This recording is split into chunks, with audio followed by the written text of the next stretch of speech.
नावाड्याचा वेश धारण केला, पुढे नदीला गेले आणि नावाड्याचा वेश धारण करून नाव घेऊन आले, नौका घेऊन आले. नावाड्याचा वेश धारण केलेले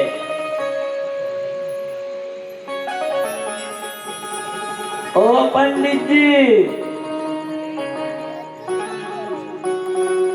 पाहिलं ना सुद्धा मान्य. कोण पंडितजी आवाज देत? नावाडी बाबा जवळ आला. देव साक्षात. बैठो पंडित जी, बैठो नहीं हमें. बोले भैया नहीं हम तो बैठेंगे, पर मेरे पास पैसा नहीं है, एक भी रुपया नहीं है. बोले पंडित जी आप नैया में बैठ जाइए, नाव में बैठिए. आपके तरह हर दिन यहाँ बहुत सारे पंडित आते हैं, उनके पास भी एक भी पैसा नहीं होता. आप जैसे पंडित जी को हम तो फ्री में उस पार छोड़ देते हैं. बैठो पंडित जी. आणि नावेमध्ये बसवलं आणि देवानं पलीकडच्या तीराला आणून सोडलं. नावेतून खाली उतरले सुदामा आणि विचारलं भैया अरे यहाँ से वो द्वारिका कितनी दूर है? बोले पंडित जी आपकी चाल ढाल देखी, तुमचं चालणं पाहिलं, तुमच्या शरीराची अवस्था पाहिली, थरथर थरथर तुमचं शरीर कापत आहे. 2 पावलं चालले का तुम्ही खाली पडतात. मला असं वाटतं तुम्हाला द्वारकेमध्ये जाण्याकरता अजून 2 महिने लागतील. सुदामा म्हणले बापरे 2 महिने? मी आता इथंच बसतो नदीच्या किनाऱ्यावर. चांगलं झाड पाहिलं, झाडाखाली सुदामा बसले आणि झोपले ना झाडाखाली. मधुर नगरी पडी दूर नगरी, कैसे आऊं रे कन्हैया द्वारिका नगरी बड़ी दूर नगरी.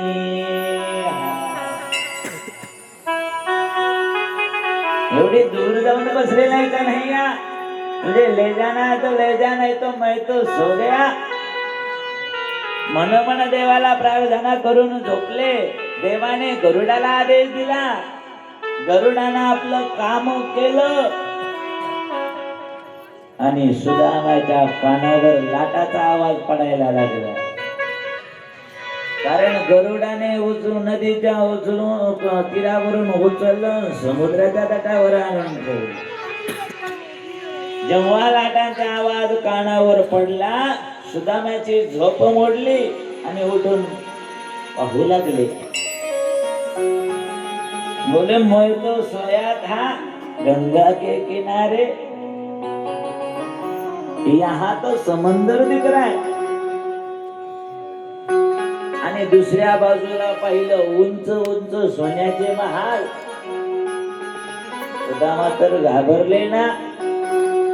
सुदामा मंदिर देख डरे, सुदामा मंदिर देख डरे. सुदामा घाबरले ना. कहाँ आया मैं? रस्त्याने जाणारे येणारे सेवकांना विचारला, अरे भैया ओ भाभी, विचारने एखाद्याला सटाणाचे कुमार. बोले द्वारिका ये कौन सी नगरी है, ये कौन सा गांव है? ऊंचे ऊंचे सोने के महल दिखाई दे रहे, कौन सा गांव है? रस्त्याने जाणारे येणाऱ्याने सांगितलं, पंडित जी ये द्वारिका है. बोले अच्छा, मेरे मित्र के द्वारिका, मेरे कन्हैया के द्वारिका? बोले हाँ, ये तो द्वारिकाधीश कन्हैया की द्वारिका है. कहाँ मिलेंगे वो? बोले वो देखो ना, वो सामने 2 द्वारपाल दिखाई दे रहे हैं ना, जाओ उनके पास. बोले अच्छा बाबा. आणि हळू हळू हळू सुदामाचं आगमन 2 द्वारपालांजवळ झालं. आणि द्वारपालांजवळ सुदामाचं आगमन जेव्हा झालं ना, द्वारपालांनी पाहिलं कोई दौलापतला ब्राह्मण आया है. 8 दिन से भूखा लग रहा है, वृद्ध हुआ है. सुदामा द्वारपालांजवळ आले. ओ भैया, द्वारिकाधीश से मिलना है, कन्हैया से मिलना है. द्वारपाल तर मोठ्याने हसायला लागले. बोले कन्हैया से मिलना है, द्वारकाधीश से मिलना है, क्या काम है, ऐसी काम पहचान नहीं. बोले द्वारपाल, मेरे बचपन के यार है कन्हैया, लहानपणाचे मित्र आहे माझे. असं म्हणल्याबरोबर द्वारपाल तर मोठ्यानं हसायला लागले. बोले मैत्री होण्याकरता काहीतरी सारखेपणा लागतो, त्याच्याशिवाय मैत्री होत नाही. एकतर दोघं एका वर्गात असतील मित्र होतात, दोघांचं काम सारखं असेल मैत्री होत नाही. एवढंच नाही, मंदिराच्या पारावर रिटायर म्हातारे बसलेले असतात. तुम्हाला काय वाटतं ते मंदिराच्या पारावर हरिपाठ म्हणतात? बाबा अजिबात नाही. हरिपाठ काकडा त्यांच्या तोंडात कधीच नाही. मग काय गप्पा मारतात माहिती का? त्यांची चर्चा चालू असते. तुझी सून कशी, माझी सून कशी, तुला तांब्यावरून पाणी देते का, तुला जेव घालते का, तुला ताट करून वाढून देते का. तो म्हणतो मला तर तांब्यावरून सुद्धा देत नाही, म्हणून तो मंदिराच्या पारावर येऊन बसतो. इथं मैत्र झाले का झाले माहितीये का? त्यांचं सगळ्यांचं दुःख सारखं झालं आणि म्हणून त्यांची मैत्री झाली. भगवान मर्यादा पुरुषोत्तम राम प्रभूंची सुग्रीवासोबत मैत्री झाली. का झाली माहितीये का?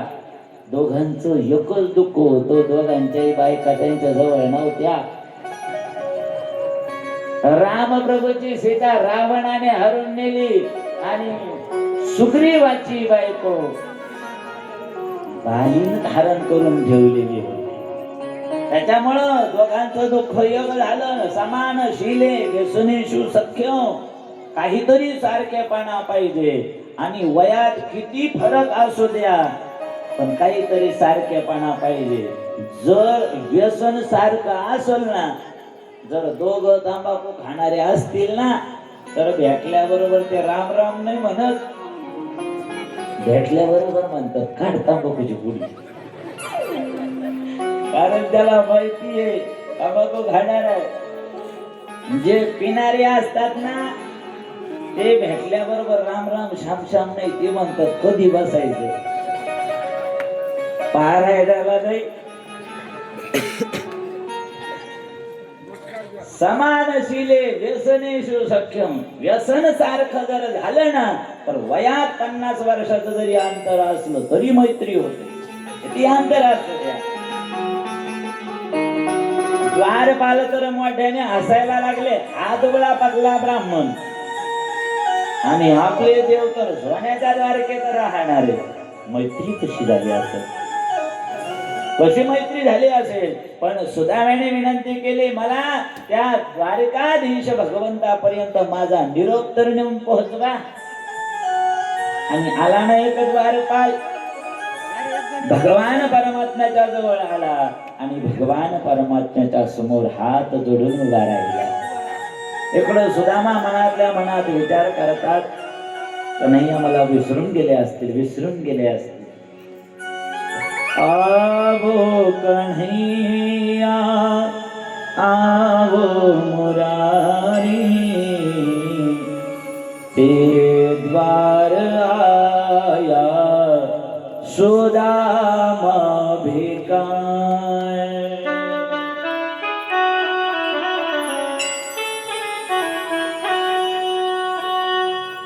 ना कोई घर है ना कोई दर है, फटे हुए कपड़े तुझे सब खबर है। क्या तुम परीक्षा लेते हो मुरारी, तेरे द्वार आया सुदामा भिखारी।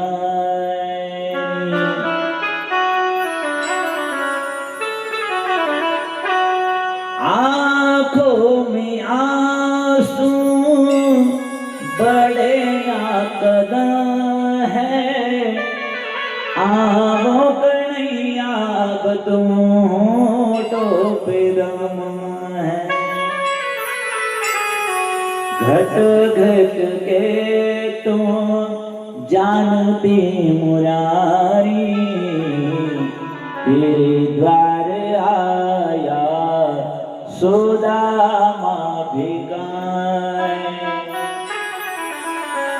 मनोमन सुदामा विचार करत आहे, तेवढ्यामध्ये द्वारपालाने देवाला सांगितलं, द्वार खरं तुझे दुर्बल एक. दारावर एक दुबळापतला ब्राह्मण आलेला आहे, फाटलेला पंचा आहे, गुडघ्या इतकं फाटलेलं होतं रे, हाडाचं काळं झालेलं शरीर आहे, आणि बतावत आपण नाम सुदामा, त्याचं नाव सुदामा आहे. हे सुदामा नाव कानावर पडल्याबरोबर भगवान परमात्मा आपल्या आसनावरून उठले आणि सुदामाला भेटण्याकरता धावत पळत गेले आणि सुदामांना कुडकुडून आलिंगन मारलं. बोलिये द्वारिकाधीश भगवान जय हो. दोन मित्रांची या ठिकाणी भेट अनेक वर्षानंतर या ठिकाणी झाली. देव करुणा घन, देव कृपाळू आहे. सुदाम यांच्या हाताला धरलं आणि सुदाम यांच्या हाताला धरलं. आओ सुदामा, आओ सुदामा, आपल्या आसनावर बसवलं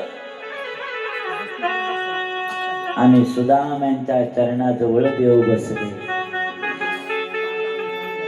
आणि जेव्हा सुदामाच्या चरणाजवळ बसले, सुदामा म्हणू लागले, कन्हैया अरे तू वर बसावं आणि खाली बसावं आणि खाली बसावं.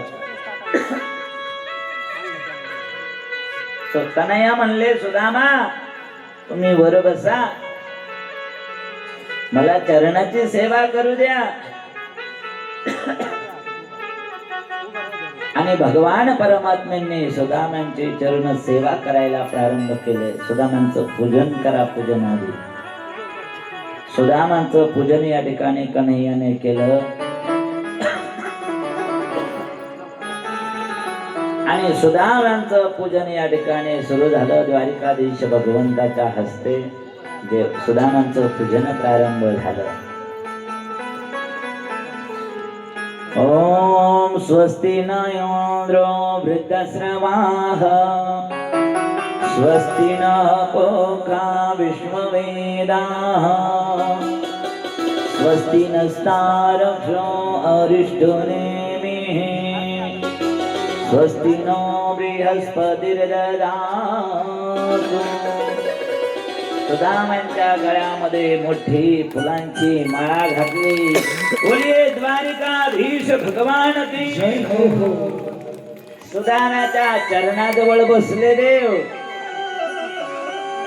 आणि सुदामांच्या चरणाजवळ देव या ठिकाणी बसले आणि सुदामाच्या चरणाची अवस्था पाहिली ना, रक्तबंबाळ झालेले पाय, काटे रुतलेले पाय, भेगा पडलेल्या पाय, खडे काटे रुतलेले. देवाने एक एक काटा काढला आणि जे काटे आपल्या हाताने निघाले नाही, देवाने ते आपल्या दाताने काटे उपटले. क्या बात. आणि सुदामाच्या चरणाकडे पाहिलं आणि देवाला आपल्या डोळ्यातले अश्रू आवरता आले नाही. डोळ्यातून गळगळ गळगळ गळगळ अश्रू प्रवाहित झाले कन्हैयाच्या. देखी सुदाम के दीन दशा करुणा कर करुणा निधि रोए पानी परात को हाथ छुओ नहीं नयन के जल सोपग धोए सुदामाच्या चरणाची अवस्था पाहिली देवाच्या डोळ्यातून घळघळ घळघळ घळघळ अश्रुप्रवाहित झाले आणि देवाने आपल्या डोळ्यातील अश्रूंनी सुदामांचे चरण प्रक्षालन केले आणि सुदामाचे चरण प्रक्षालन केले. आज भगवंतांनी दिव्य स्वागत केलं ते सुदामाचं नाही तर सुदामानं जीवनभर धारण केलेल्या वैराग्याचं त्यागाचं स्वागत. भगवान परमात्मा कन्हैया सुदामा सोबत बोलायला लागले. सुदामा लग्न झालं का? काय म्हणतो सुदामा? सुदामांनी सांगितलं इच्छा नव्हती पण घरच्यांनी लग्न लावून दिलं. तुझ्या वहिनीचं नाव आहे कन्हैया, सुशीला नाव आहे तुझ्या वहिनीचं आणि सुशीला नाव आहे तर माझ्या करता माझ्या वहिनीनं काहीतरी पाठवलं असेल ना. सुदामाने वयाचं गठुड बगलामध्ये लपवलं. देवाला कळालं सुदामा तो बचपन से शर्मिंदा है. जब गुरुकुल में था छोटा था तब भी शर्मिंदा था, अभी भी शर्मिंदा है. सगळी दुनिया बदलली पण मला सुदामा काही बदलला नाही. देवानं बगलामध्ये हात घातला आणि पोयाचं गाठोड हिसकावून घेतलं. दमन दमन आणि पोयाचं गाठोड सोडलं ना एकादशीवर. पोयाचं गाठोड सोडलं आणि त्या पोयाच्या गाठोड्याकडं पाहिलं ना देवानं आणि एक मूठ पोयाची भरली आणि भगवान परमात्म्याने एक मूठ आपल्या मुखामध्ये टाकले आणि एक मूठ टाकल्या बरोबर मुष्टीभर पोह्या लागी गाव सोनियाचा दिला. एक मूठ पोह्याच्या बदली त्रैलोक्याचं साम्राज्य सुदामांना या ठिकाणी देवाने प्रदान. त्रैलोक्याचं साम्राज्य